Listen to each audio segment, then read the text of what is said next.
Hey everyone, welcome back to another episode of the DJ Sessions Presents the Virtual Sessions. I'm your host, Darren, and right now I'm sitting in the virtual studio in Seattle, Washington, and coming in from, you know what, guys, I forgot to ask where you're located pre-show, but where are y'all coming in today from, Braden and Zach? Yeah, I'm in San Diego, California. Okay. And I'm in LA, California. Okay, not too far from each other. I wasn't down. I was just down there and at Magic Mountain for my 51st birthday. Had to do another.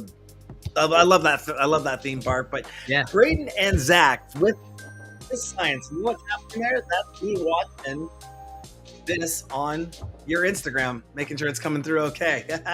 Yeah, forgot to turn the audio off on that. No worries, it happens. But we're gonna get down to business with Syence today in the studio on the show. So, Syence, you are been doing a lot of stuff. I was just looking over your bio, and you got some tracks, collabs. Been doing this. How long have you two been doing this for? Because I know y'all met in school, and I want to hear the story about that. That origin story is kind of cool because it's like I'm a big sci-fi fan, science, sci-fi, kind of works out. No, but how did Syence get started? And let our fans know, for those that don't know. Yeah, we met in a science class in 2011, our first quarter of college at Cal Poly in San Luis Obispo. So that's partially where the name comes from.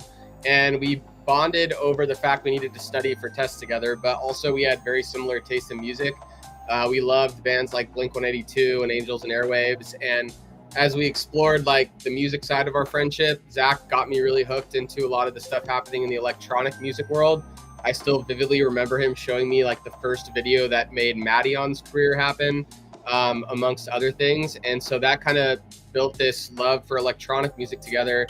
I started DJing my fraternity parties. Zach started making music in a variety of tools.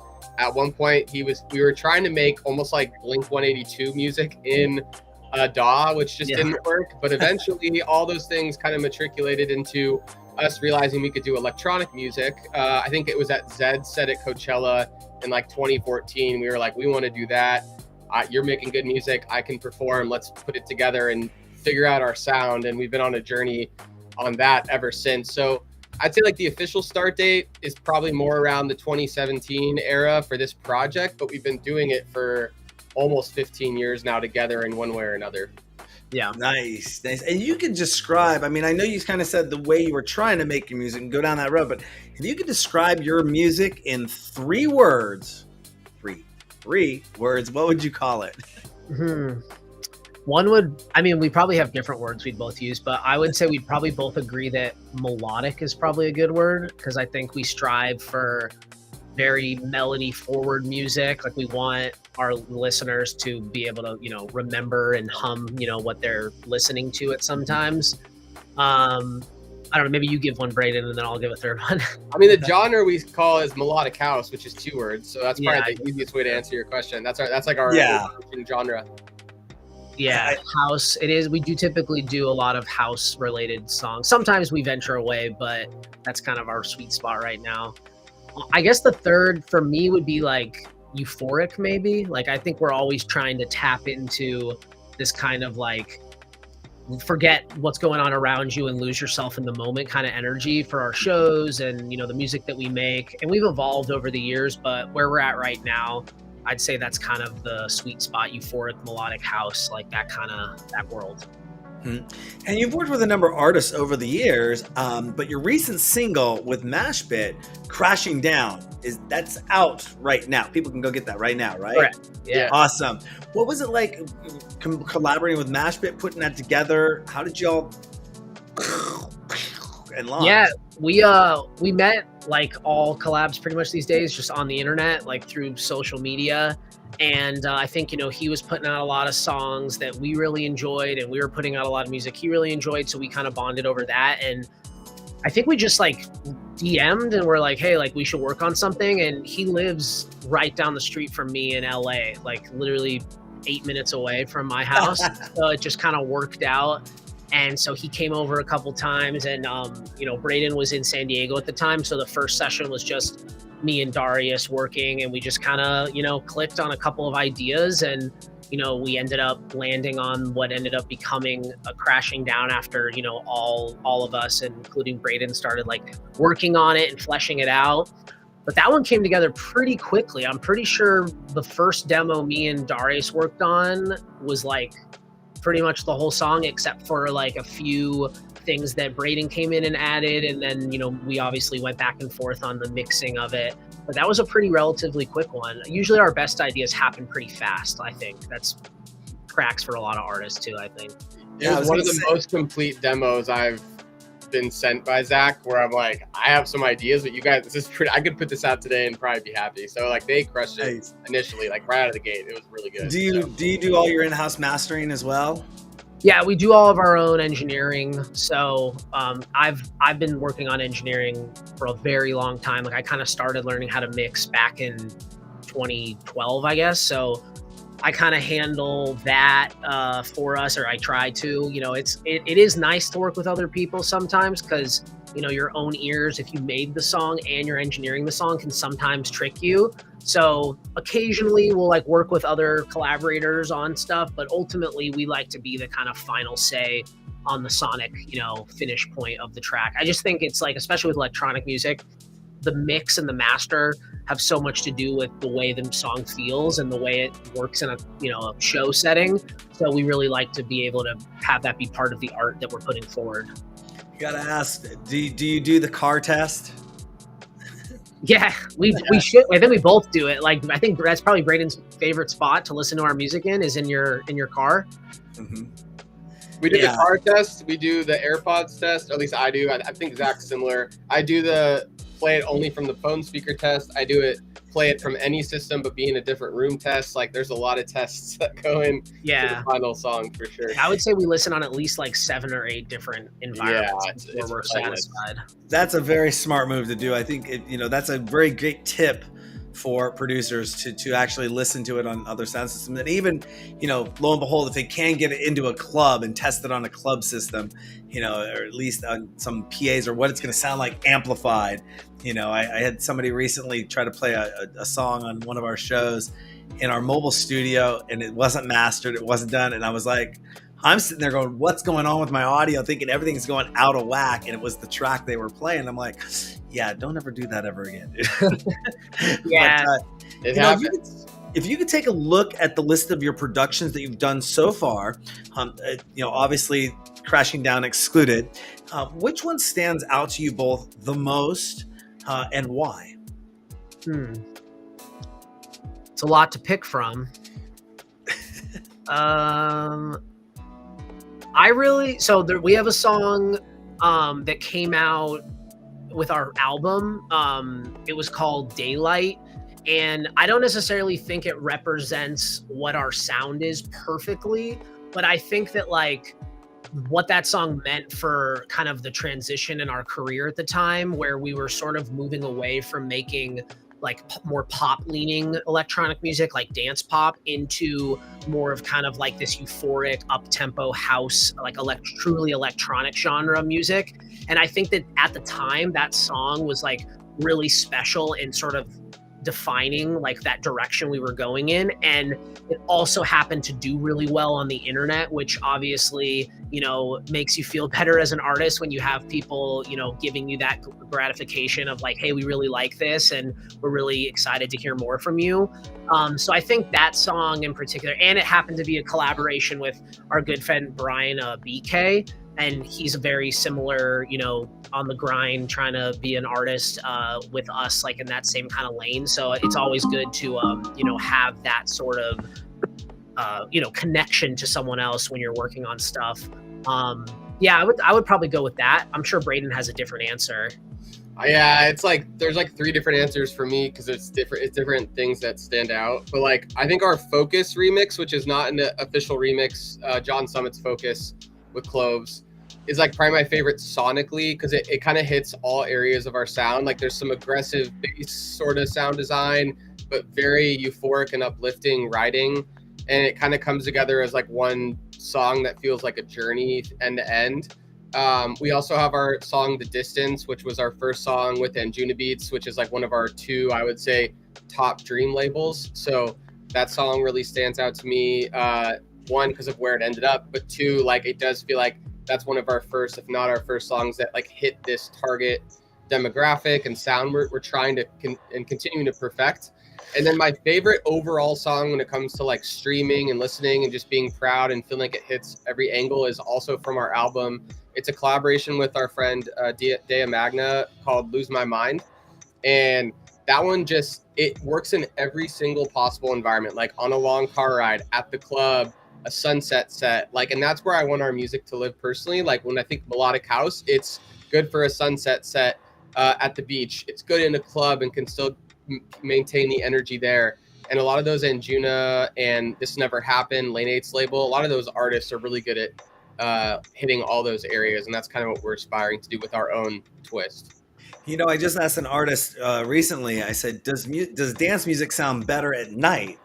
And this is actually yesterday, and he said, you know, there's a different time and a place for different genres of music because I have my daytime crate, literally because he plays vinyl, my daytime crate, and I have my nighttime crate, you know, and sometimes I'll make a show that I would want people to listen to chilling at the beach, you know, in the daytime, and I want the nighttime sultry kind of Latin house kind of stuff that he was going for. So I totally can understand that. You mentioned a lot of stuff there that kind of sounds like there were a lot of big breaks for your career in a sense of things that were kind of momentous accomplishments. But do you have one that you both can kind of collaborate on and say, this was the biggest break that really took us over the edge and kind of got us in the pool, into the mainstream or out there? Anything that comes to mind when the one pivotal moment that went, this is awesome. This is where we took off. I mean, I think we would both say we still feel like we haven't even hit that point yet. Like I still want a lot more, and I'm sure Braden agrees. So, but obviously everything's relative. I mean, we've accomplished so much. And I think that, you know, we've been doing this a really long time, so it's hard to pinpoint any one event that feels like it changed the game for us in any significant way. You know, I think that we had a lot of great growth in like the 2020 to 2022 range. It wasn't necessarily any one thing, but that was kind of the first time we, you know, really took things seriously from like a touring perspective. We played a lot of shows. We got to play a bunch of festivals and with a bunch of really big artists that are kind of like tier 1 artists like Zed and San Holo and Alan Walker and Kashmir and like, you know, Two Friends. Like we've gotten to have a lot of great experiences, and I don't necessarily think it was any one thing.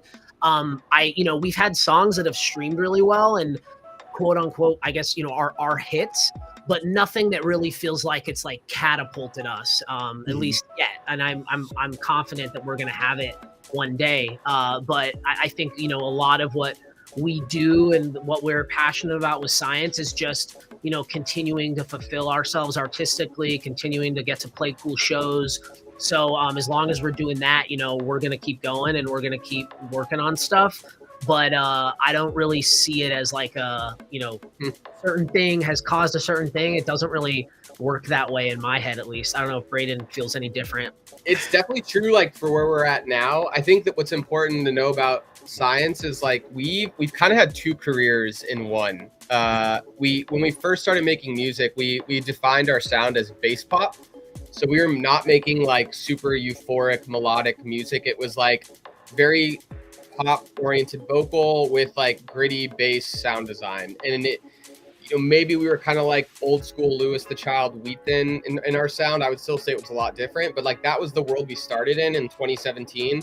And one of our first collabs put us on the map. It was globally viral on Spotify. Fast forward a few years, we signed with Wasserman for our agent. And then our management team was Big Night, which is a big entertainment conglomerate out of Boston area. And I would say those signings plus that collab were two very notable, like more people in the industry knew about us. I don't think we did a great job like building a fan base in that time period. Like we were doing a really good job going from San Luis Obispo, where there's no music industry, to now being a part of it and knowing a lot of our idols and getting in sessions and playing festivals and meeting new labels. Like that was a big turning point. The problem is we decided to change our genre basically end to end. And when we did that, we lost our agent, lost our team. So we kind of restarted, but we did bring a lot of our fans over. And in this new era of Syence, we've doubled down on like fan engagement and fan growth and less on like playing the industry game, so to speak. And it's a harder path to take where you're going purely the fan route, but it's been more enjoyable because the fans are what has stayed with us the whole time. They're the ones that love our music no matter what. They don't care about the financial aspect, right? They are like, this music's good, your set is good, like we love you, let's grow together. And so it is a bit of a restart, and it's era number 2 for us, but I think we're both way more fulfilled, especially with what the music is now, because it's a genre we both listen to outside of Syence, whereas in the past it was a little more like, this is Syence, but I'm still listening to Melodic House 24/7, so why not make that? So it's its own story in itself. But yeah, no, it's amazing that I love it when guests come on the show and you don't know what questions I'm going to ask, which is one, awesome, but you're almost asking, you're answering either my next question or you're leading me right into my next question. But two, I just did an interview with somebody over in the UK this morning, and she does A&R, artist management, artist development, and everything. And one of the biggest things that she gets asked a lot of, and I got a chance to ask her this question as well, is to define what a super fan is and why they're so important. And I guess, the way she goes, I get asked this question all the time, and I'm like, well, for our viewers, what is a super fan? And, I went down the fact that, you're right. It isn't necessarily about, there's one of those sirens.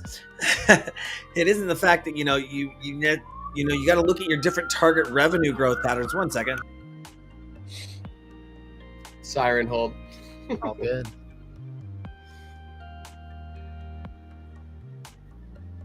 We got to get you some sound. I live on an avenue called Broadway, which is like one of the biggest thoroughfares in downtown Seattle. So, and I live next to a hospital, and then the police station's not too far away. But I'm like right in the heart of the city, and they use it as a thoroughfare back and forth. And I'm 16 floors up, so it's like, oh well. But that's why there's a mute button.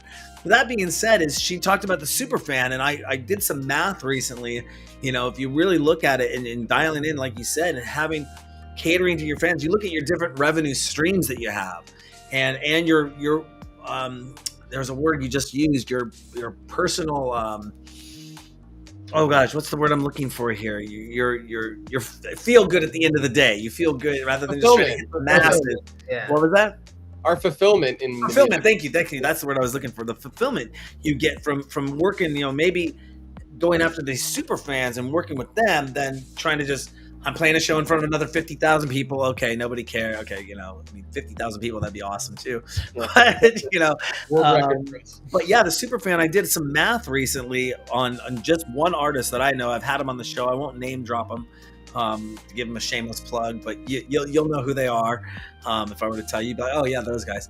But if you looked at them having their fans, and they're doing a Twitch stream, and they get their bits every time they go live, which is a penny per bit, but those can add up. 100 bits is $1. If you got 1,000 bits a show, that's $1,000 you're getting each time you're streaming from just bit. I mean, percentages from Twitch aside, but you get those $5 subscribers. Okay, you get 3,000 of those, and you're split. But then you got 1,000 of those super followers that are paying the $25 a month. And so you're getting, if you were getting a good percentage with Twitch, or a line of getting $25,000 a month off of supers, okay, that's what, 300,000 a year. You get your baselines of your 3,000 a month, so there's another 36, and you get your $1,000 per every episode you do with bits.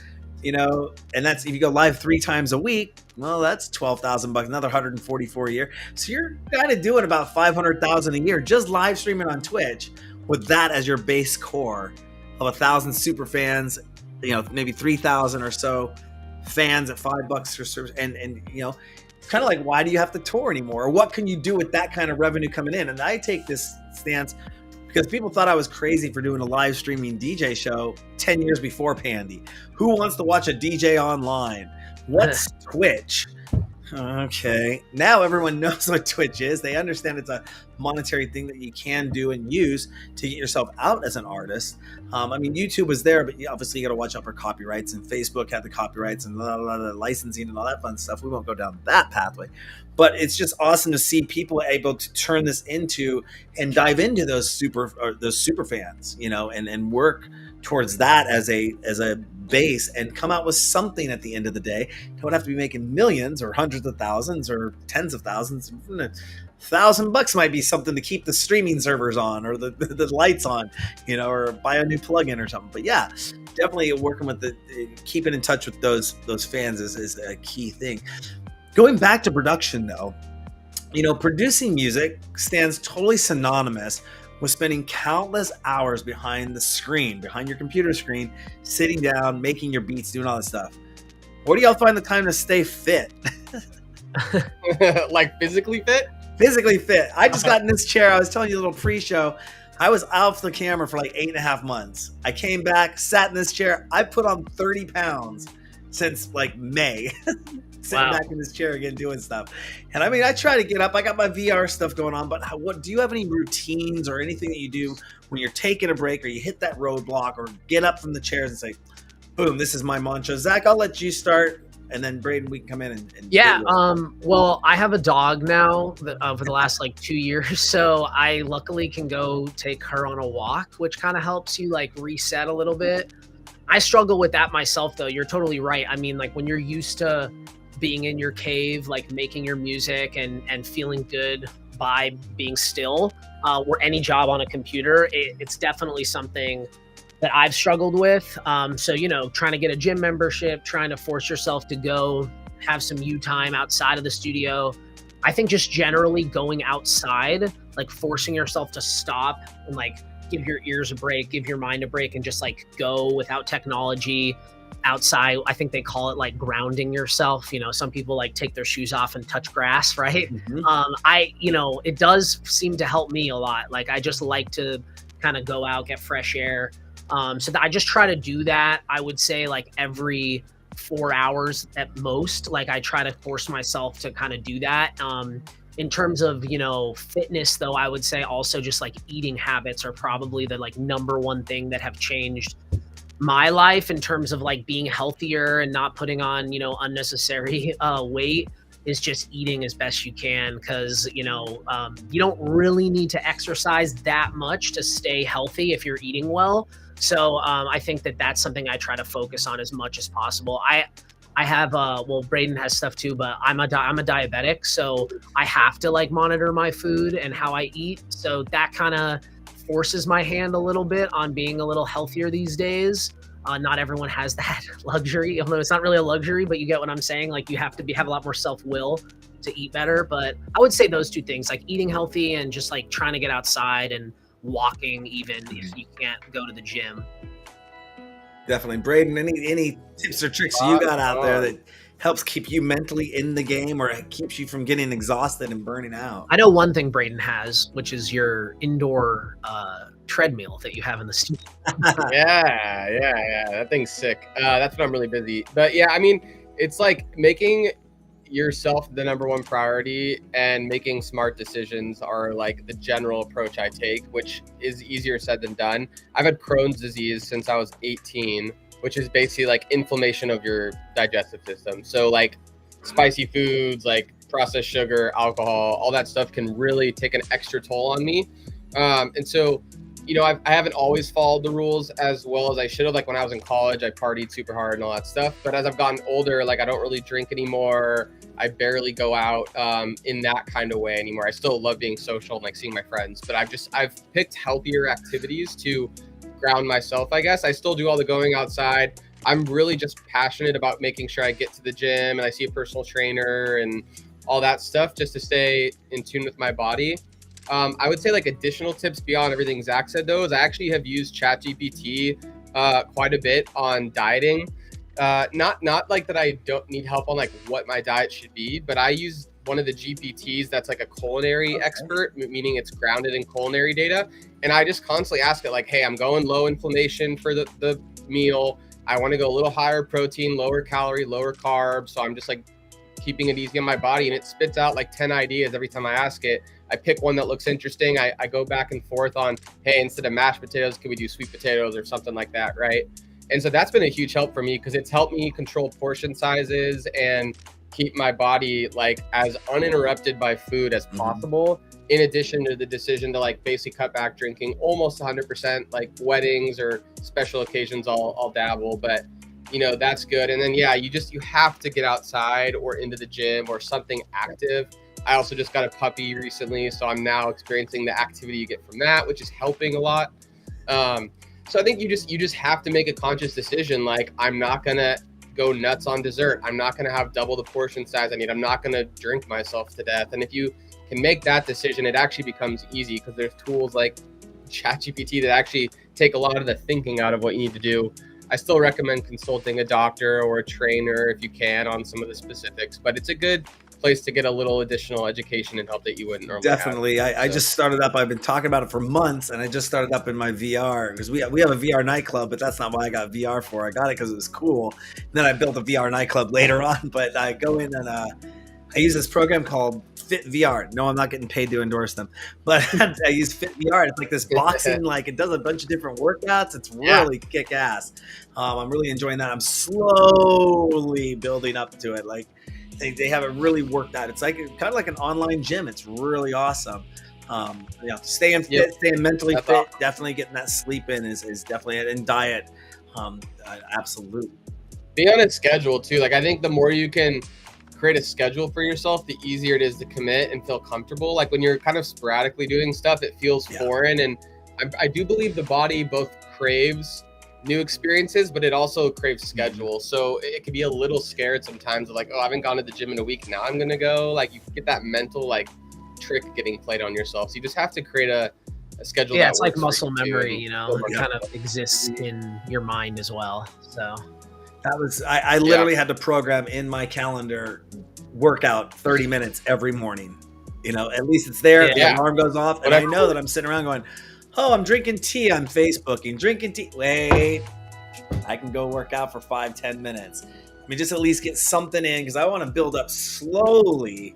I don't want to just trying to dive in because, I have some health issues as well. Don't need to go into all that stuff. It's more X-Men type stuff. I got pins in my back and stuff and wires and cables. We all have some, Yeah. So anyways, if going back to the music scene, the music industry though, if you could change one thing that bothers you both about the electronic music scene that you've seen being in it so far, what would that be and how would you go about changing that? And I'll preface this with a little thing that you mentioned Lane 8 earlier, and I found a recent article mentioning this. A lot of people are talking about the use of cell phones during performances in nightclubs. It's kind of a hot topic. A lot of clubs, I see some of the bigger clubs out there saying, hey, we're not having cell phone use on the dance floor. Lane 8, I know, puts in their rider from what I've seen, and that says you have to put stickers over the front of your back of your phone.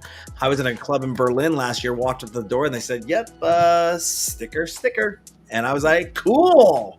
I thought it was like the cool, like, yes, finally people are getting it.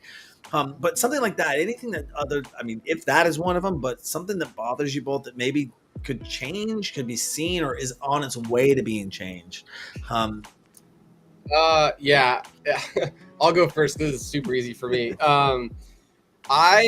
If you go on any of our social media pages, this will not be surprising to you. Like, and I've had many people ask, like, where the heck are you, Braden, on social media? And I think that is my number one qualm right now with the industry. Like, the reliance on content, meaning video, short form, over the music itself is like what's driving success. And it's a blessing because like a small artist with no label or agent or anything could like post a random video and go viral and their whole world could change. And I love that exists. But when I signed up to make music, I did it because I love music and I love performing. I love making it. Like, that is what I signed up for many, many years ago. And now it's become, oh, by the way, you really need to be a content creator as well. And that I am not a good actor.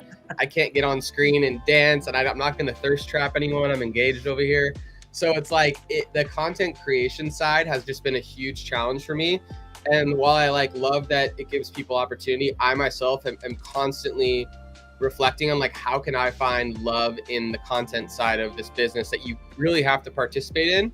And I mean, the amount of mental effort we put in on a daily basis trying to think of content and ideas that work for me, that I'm comfortable with, I salute our team and Zach for trying to help me through it, because I just have not to this day cracked the code of like where I fit into the content creator space for this.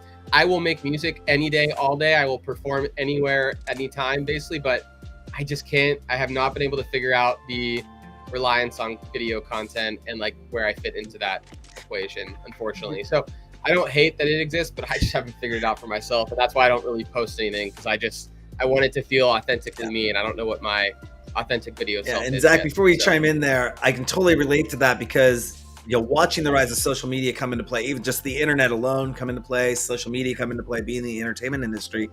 There was a graph I saw. I've seen it come up over time many times, but it was like back in the day when you were a DJ producer, 80% of your time was producing the music, 20% was getting it out there, PR, network, all that stuff. Now it's like 80% social media content, 20% production, it's huge. And you see artists just being booked alone on their social media numbers, or artists coming up and saying, oh, you should book me because I got this many followers. And it's like, yeah, but how does that translate to ticket sale? You could have a bunch of followers. Where do they come from? Where are they located? Are they in India? Are they in the UK? Are they in South America? Are they from my hometown? Let's dissect that down. And, a lot of artists don't like the pay to play format, and I get that. But, I've come up with a creative way that I do my paying my artists on how to play, but that's my own internal organization. It's not how, like, if you guys came to, you're going to send me a writer and say, this is how much it costs to play in Seattle at this club. I get it, and put the stuff in our green room and have a nice day. But, I wonder if more people are going to start saying, okay, based on social media, what it is, here's a ticket link. And it's not you sell these tickets, like here's a batch of 100 tickets, go sell them and make your money. But let's see what your actual worth can pull in for a show. Let's see what you can pull. I had a DJ come to me recently and they're like, oh yeah, I'm a DJ. I go, okay, what's your unique thing as a DJ? And they're like, well, I play a different set of tracks every time I play a show. That's kind of, that's playing the same tracks every show. Like, okay. That was their selling point on why they thought they should get paid. And I'm like, maybe if you let in with like, when I book a show, I know 50 to 100 people are going to show up. Or, I see this kind of engagement on my socials, and I can definitely get that. If you give me a ticket link for a discount or buy one, get one free, I see 50 people sign up for that, or something, to relate it to promote. But I mean, that's getting into all that side of the business. I'm not trying to get necessarily there, but yeah, the social media game of it is definitely, I talk to people that have been in the game for 30 years and they're like, I don't do socials. Yeah. And they're phenomenal. Top producers. You'd be like, it's what crazy. the hell? And so.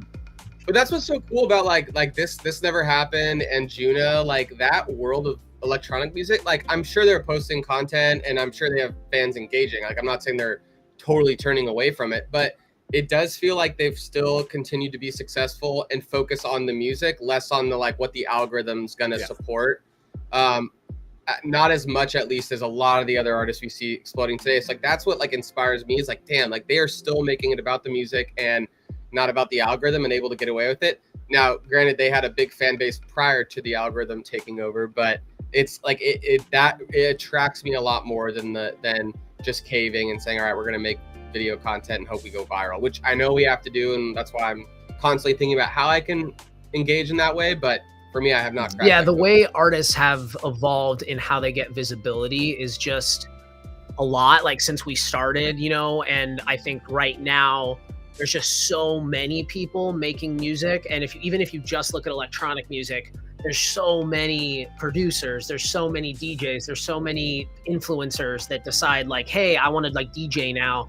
So in order to cut through the noise and get discovered, it just requires this like absurd volume of like content. And I do think that that's a strain mentally on like a lot of artists, and it does, I think, affect the quality of the art that's getting visible. And you know, no shame to anyone who like creates a platform for themselves. Like that is a skill in itself, and that deserves like respect and, you know, acknowledgement. But I do think that like back in the day, it felt more like the songs and like the raw nature of how strong the art is and how strong people connect with the music is kind of what would bring people to the masses or bring artists to the masses. And it does feel like there's a lot of, you know, success happening in the music industry right now, driven purely because someone has a 15-second clip that goes viral, and like the actual whole song, people might not even recognize, or they don't even listen to it, but they just know that one clip, or, you know, one song gets hit by the algorithms and it really propels it forward. And again, like there's not really like shame to it. Like it is what it is. And, you know, we have to, as artists, roll with the punches and, you know, play the game until you can make your own rules. That's something we're always kind of telling ourselves, you know, to keep going. So, but I guess, you know, that would be, I think it would be cool if there was a different way. But at the same time, when you think about it, like there's always gatekeepers. Like the industry has always had that thing that everyone's like, oh, I wish it wasn't like that. And then it changes and then something else happens, right? It's just the reality of the fact that there are so many of us out there trying to, you know, build a fan base. And I would say, just to piggyback, my thing that I would change is really specific. It would be that on Spotify, I wish you could pick your 5 top songs or like your top music. I don't like that it algorithmically decides what you're known for and what you're popular for, because we as artists struggle a lot because our sound has evolved so much, and because we haven't had the same algorithmic success of our music that we've had in the past, some of our top songs just do not represent what we are as artists right now. We don't play the songs live, we don't make music like that, and I think it affects, you know, like how not only the public and our fans, but also like promoters in the industry see us. So, you know, we've floated around ideas of like, should we pull songs from Spotify? Should we start new projects? And I just wish that wasn't the case. Like, I wish you could tell Spotify, hey, as an artist, these are the songs I want people who look me up to be able to recognize as my art. Yeah. I get why they do it, because they're a business and they're trying to, you know, have what succeeds be on the forefront, because they think algorithmically their AI is like, hey, this is what people like. But it just sucks for an artist, because like we have songs from 2017 that like couldn't be further away from what we do as like our most streamed song on the platform. And you know, it's just unfortunate. And it's weird because those songs aren't our most streamed songs. Like there are plenty of songs that get streamed more, but because of the history of them algorithmically, they get prioritized for some reason by the algorithm. So that would probably be my number one thing that I think could be changed pretty easily. That would, I think it would make a huge difference on how artists are, you know, how their careers develop and how they seen. That's also my number one. I should have said that. That bothers me way more. I can handle the not making content and focusing on music thing, but yeah, that goes back to how we used to make bass pop and now we make melodic house. Like they are not the same, and I feel bad that potentially we could be playing a festival and someone's like, "Ooh, who's Syence? Should we check them out?" And they hear our bass pop and they're like, "We don't like that." And it's like, it's not even what we are anymore. I've had nightmares. So many you know, times you mentioned a good point there. It's either, do you pull them down and then, you know, and what is that? Does that pull you out of the algorithms entirely? You know, is that what I see it be kind of like? Or is there a way you could go in and, hey, Spotify says you know, of course, knocking on their door if they're ever going to listen to me. They're too busy doing other things. But, you know, where you can go and maybe star and say, hey, this is the top song and this is the top what we want to really be going for, so that it would downrank, you know, songs. I know when I used to run internet radio stations, you would be able to put the weight of the song, like from 0 to 10, on how many times it would play within an hour, or within the mix of all the songs you put in there. 10 being more times, 1 being less times, you know, in the rotation. And so that was kind of that'd be interesting if they did something like that for Spotify, to put out there. Good tips there. I'm going to jump in here really quick. I was going to ask you guys, if you could steal one item from Deadmau5's studio, what would that be? I'm assuming he probably has really, really good speakers and subs. So I'd probably go with that. I've seen his studio in like videos, and I know he has like I think he has a Dolby Atmos setup or something. Yeah. I don't necessarily need that, but whatever he has for monitoring, I'm assuming is just like $100,000 plus speakers. Maybe I'm wrong, but I would imagine they're really nice. So I'd probably take those. I wonder if somebody maybe sponsored them and said, here, try these out. Let us know how they work. Probably. Yeah, I'm sure he gets a lot of stuff for free.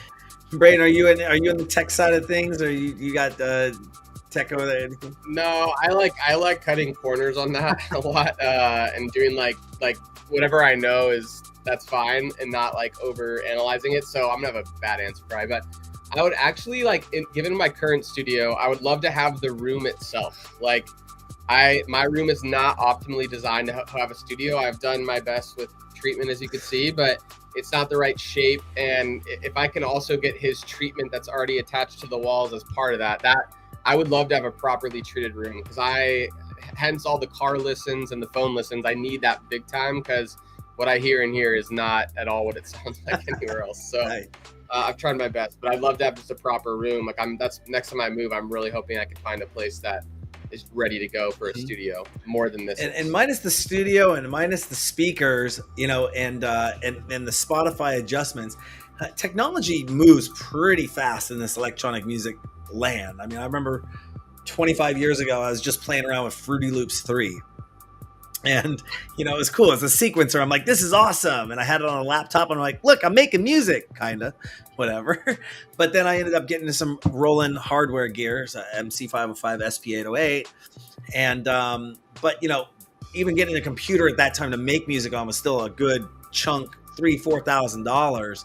You know, Mac was out. You could do some stuff there, you know, but, you know, technology moves really fast in DJ electronic music land. And if you could think of something that's not on the market today, but in your vision would be a really amazing thing to be out there for artists, what would that be? Or something that does something, I guess. I would love to have, because I'm really late. Like, I'm a big sample producer. So when I produce, I avoid MIDI more than I should.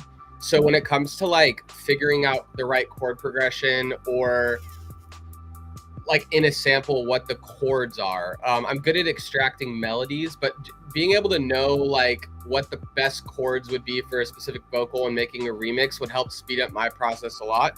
I obviously, and today I have to sit there and kind of guess and check, so to speak, to get the right bass line and therefore the right chords and all that fun stuff. But one thing I've done many, many times is like is there an AI chord extractor or MIDI extractor? And there is a decent algorithm for melodies, but for chords, it's really not there yet. And in that world, I know it's getting better, and the new Ableton has some enhancements to this, but also extracting individual sounds to use. Again, big sample guy here. So the more I can like inspire myself and then take something and tweak it to be my own, rather than starting from an initial patch of Serum or something, just helps speed up my creative process and get my ideas out much faster. And again, there are tools today, like we have a tool that can extract a synth that it makes a Serum patch, and it's like gets 40% of the way there maybe, but the amount of times I get inspired by a specific sound, or like want to know what the chords are to make a small tweak, not have to do it from scratch, it would just save me hours and hours and keep me in that creative wave frequency, so to speak. Because a lot of times you just sit there trying and you don't get it, and now you're not inspired anymore, and now you've lost the idea. And I think it prevents you from getting more good music out, really, without having AI make it for you. Like, you're using it as a tool, not as a make me a song like Suno. Like, that's another thing. But I would love someone to just help me speed up my process. Nice. And what about you, Zach? What would you like to see? Yeah, I mean, I echo those a lot. I think, for technology to get better at being able to give you the musical notes that our song is by just listening to it, or giving you the sounds themselves, like creating, a synth patch from a lead in a song. The tools that exist now are just not there yet.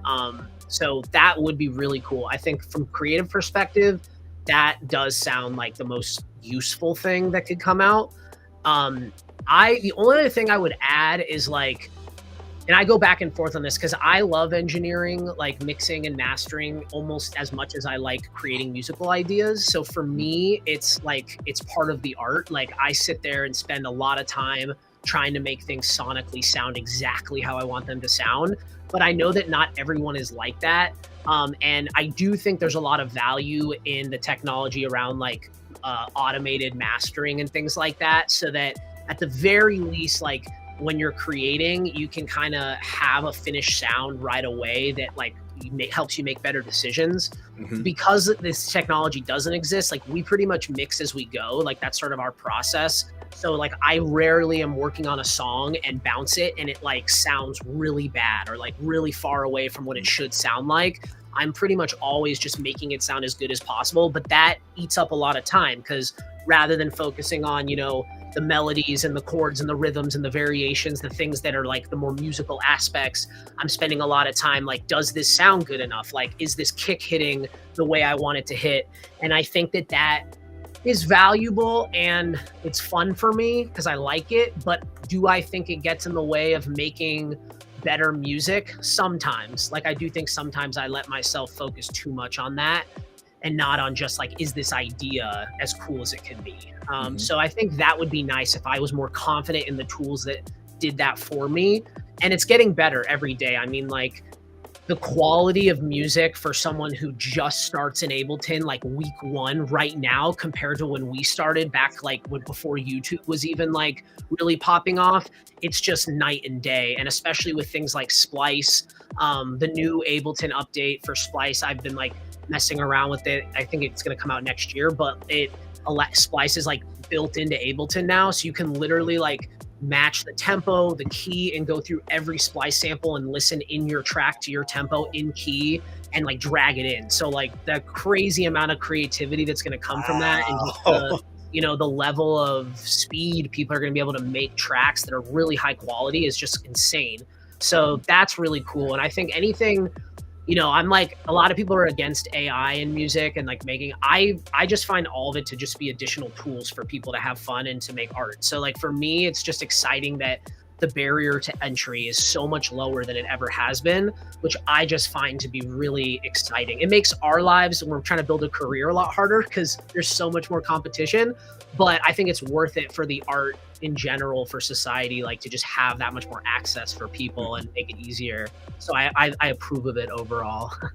Yeah, that's definitely looking at it from studio productions. You mentioned the barrier to access, even for DJing and music production now has coming down to, like basically I would almost say zero barrier to entry, and the tools, the accessibility to learn out there. I mean, when I was mentioning using those Roland pieces of gear, before I bought them and spent like $1,500 and $1,800 on each piece of gear, I was going to Guitar Center for like 3 months, and they'd have the manual behind the counter. I'd grab the manual, I'd sit down and play for 3 hours, just playing around with this gear before I wanted to buy it, and knowing how to work it, went that manual front to back. It didn't teach me how to make music, but when you got a sequencer, it comes with some preset stuff, and you can kind of adjust around in real time and be like, that sounded really cool. All right. And note, out of if there was like 400 presets, number 111 is awesome, or number 285 was awesome. I can play with that. And then you go to your friend's house and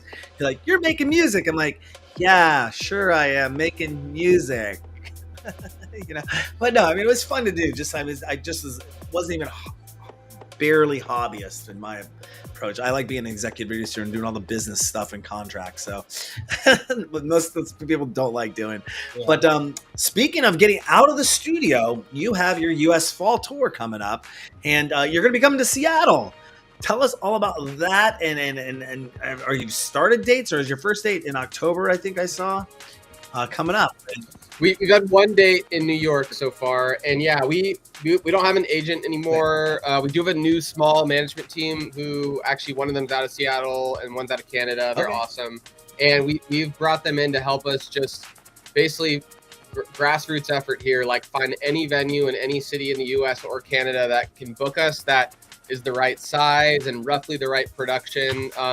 We do have a higher level production show we can do at certain venues, but with our size, like we're only doing 200 to 300 person rooms, and most of those can't like house our visuals and stuff. But ever since we switched to melodic house from bass pop, we've had to do everything on our own. Like we lost our entire team. We went from being fed festivals and all these various show offers to like figure it out yourself. And we're very fortunate that we're hard workers and we've built good relationships on our own to still play a few festivals here and there. We're now doing our own headline tours.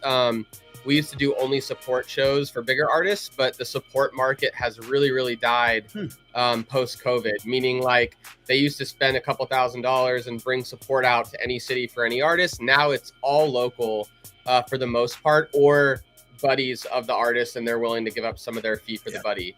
The industry is really down ticket-wise, so it's been a new challenge for us. But what we've realized is we've built this great audience where we can just go do our own shows. They may not be the biggest ones we've ever done, but we get to get our 200 to 300 closest fans in these various cities and put on a show for them. And like, that's been some of the most fulfilling live performance work we've done, even though they're not our biggest shows ever, because it's the first year.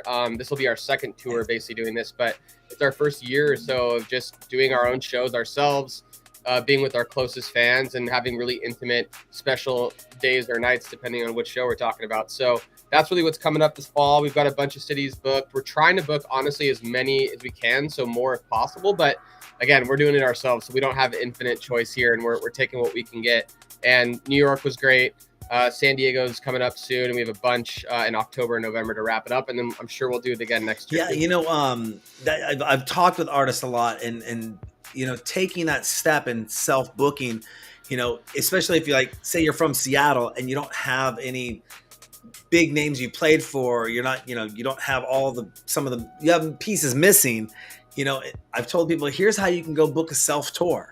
I'm not even an artist, but you could do this on your own, but you're going to have to finance it on your own probably too. Or, make all the phone calls yourself too, because, I was just talking with an artist the other day, and, they were saying, oh yeah, if I could get $1,000 per show, if I went out, and I went, okay, in order for somebody to book you and make any money, even if they were getting 20%, they're getting $200 per show, but the time it takes for them to book for that $200 might be 10 hours of their time. So they're making $20 an hour, and people like to be in more the $150 an hour range. So why don't you maybe look at stepping up your price and saying, I'm $2,500 per show.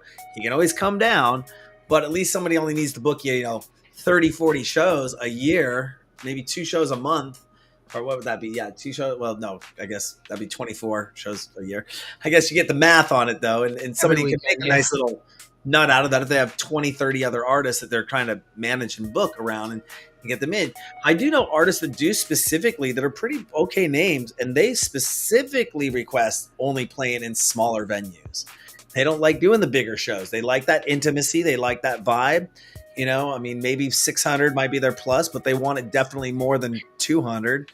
They're not going to play to 50 people. They want to rock. Yeah, the intimate ones are nice because you get a more crowded room, so everyone can kind of feel part of the experience. We did one show on accident last year that was in a double the size venue that we should have been in, and it took away from the experience, even though the production was better and it was more clubby, I guess. But we didn't fill the room because it's too big for us. And it's like, I'd rather play a 200-person room, fill it with 150 to 200 people, and then it's like, it just feels like this intimate moment together. And we're all about connecting with our fans as close as we can and building those relationships. And like, it works a lot better there than at a huge venue where it feels like you're up on the pedestal almost. Yeah, do you and think, we're Zach? at that like sweet spot in our career right now where we're finally able to, like fill up a 200-person room in a city, and like, it's not 10,000 people, but 200 people is a lot of people. Like it's a good show. Like you have Yeah. a lot of people enjoying themselves. If it's the right venue and the right vibe, like it feels just as cool for us as we've had the luxury of playing, like, I'm trying to think, our biggest show, probably Countdown, to a few years ago on the main stage, and by the end of the set there were probably like 15,000 people, I would assume, something like that. And like, don't get me wrong, that's incredible, that feels awesome, but like it's just such a different vibe if they're really far away from you, this giant room, whereas like if you're in a packed, like sweaty box with 200, 300 kids like jumping around, it's a lot of fun. And I think that that's also part of our goal is like, we're independent. We've been in this industry a long time. We're just trying to put on the best show we can that makes the most sense and that builds our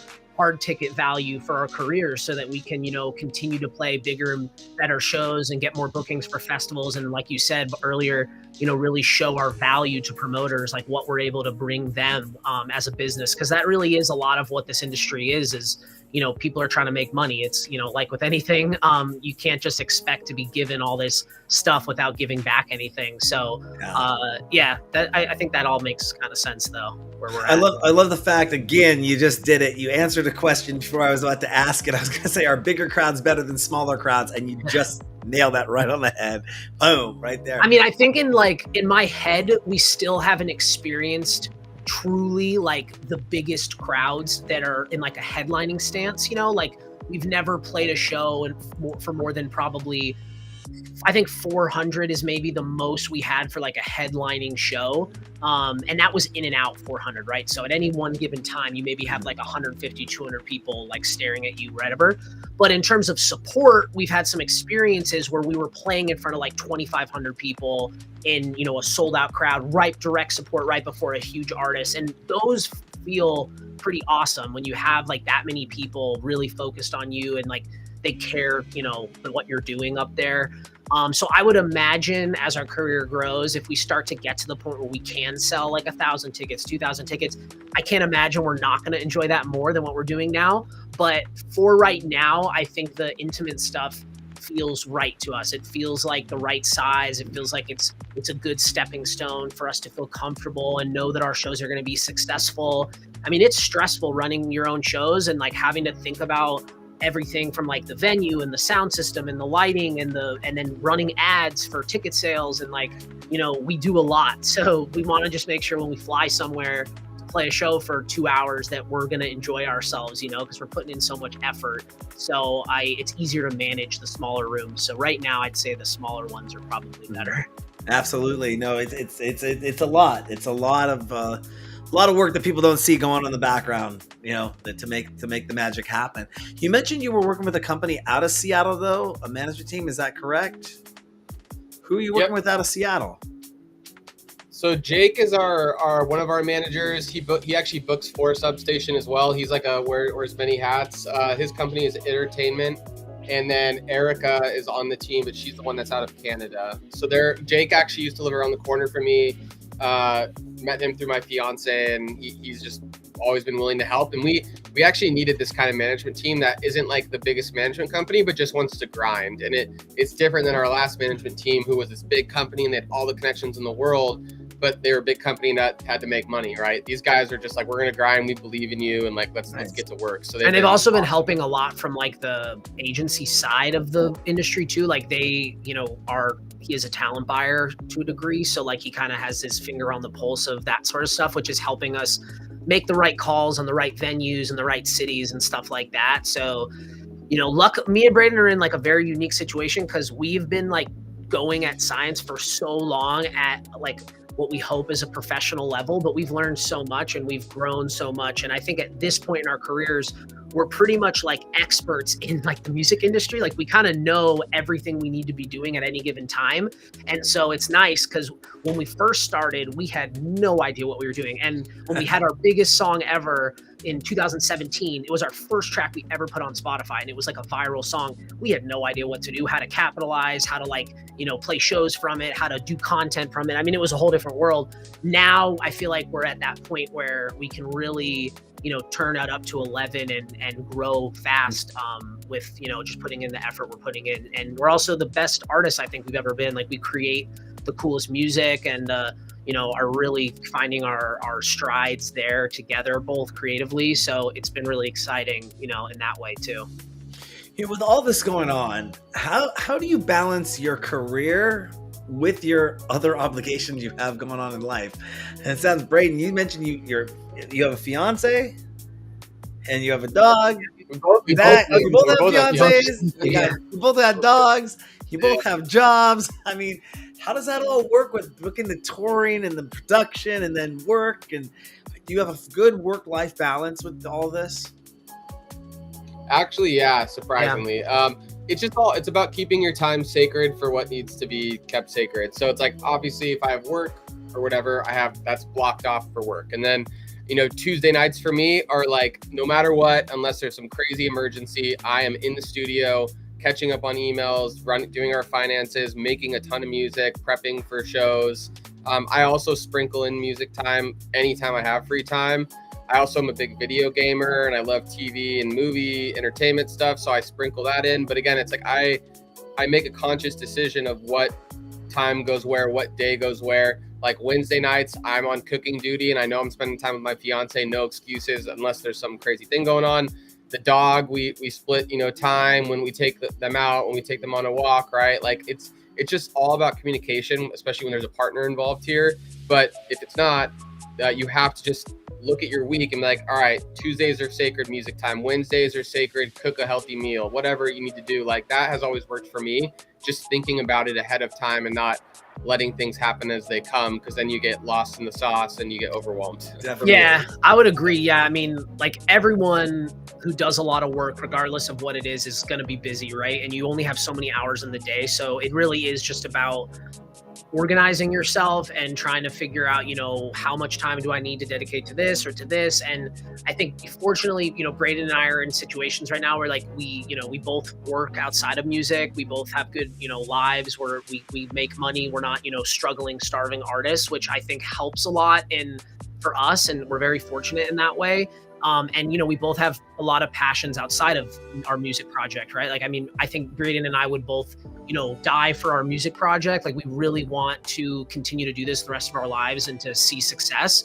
But we also really want a lot of things in life. I mean, we're not just musicians and artists. So, making sure to prioritize those things in like the healthiest way you can, so that you just, at the end of the day, like we're going to go to bed and wake up and on the average day, we're not going to get offered to play Coachella, right? So we have to figure out ways to make our average days feel like we're getting those kind of awesome wins outside of music. Because the reality is the music industry is just very small and difficult to get to the crazy levels of success. So you have to figure out ways to be motivated and excited by the little things, or else you just burn out and you don't feel fulfilled. And I think that we do a really good job at that. And like, turning down the temperature when necessary and just realizing, why we're doing this in the first place, which is really just to, have a fun artistic outlet and to hopefully get to play really cool experiences and share that music with as many people as possible. And as long as we're doing that, like we're satisfied and we keep going. And so it makes the rest of it all kind of fall into place a lot better. Yeah, definitely. And I definitely got to, I appreciate you both being here. I wanted to talk about one last thing because you guys put it in your notes. I want to make sure I get it in there. Tell us about the recent Syence Honor Roll merch drop. What's that all about? Oh, yeah. We've had a merch store forever, but it's been just generic, like logo on shirt, logo on hat. It's a year. And we've always had this concept of like playing with the word science. Like, our radio show is Science Lab. There's science class where we educate you on things happening with science. I don't know, there's all sorts of things like that. Science experiments. And Syence Honor Roll is basically like we wanted to reward our biggest fans in all these various cities that we're going to and anyone that can't make it to the tour. So we've always had this concept in the back of our mind of doing a limited merch drop where it's only for our biggest fans. You literally make the honor roll. You can see I have one here. It says Syence Honor Roll 2025. And we want to make it like an annual thing where you can make the honor roll each year if you make it to one of our tours, or are so gung-ho that you reach out and say, hey, can I still please get a shirt? I can't go to your tour because I'm in another country or something. And it's just another way to like build fan like relationships. Like, we're trying to be closer to our fans. We want to do more for our fans, and we want everyone to feel like they're part of a ever-growing community here. And so just another fun way for us to do some new, unique merch. We hired a graphic designer for it. We didn't just throw logos on there. And now we get to see like who's most excited about Syence across these cities. And they've been slowly but surely claiming the I think we bought like 36 shirts, and we're down to, only a few of each size at this point. We could certainly order more if we run out quickly, but so far it's been a fun experience just to create something new for Show our them fans. the back. You gotta show them the back. Yeah, fans always go crazy off merch, man. I love it. That's awesome. And I love the way that that's awesome. I love the way you're playing on that Syence experiment, Syence honor roll. That's dope. I think that's very, very creative. Awesome that you got to drop that in there. Well, is there anything else you want to let our DJ Sessions fans know before I let you get going?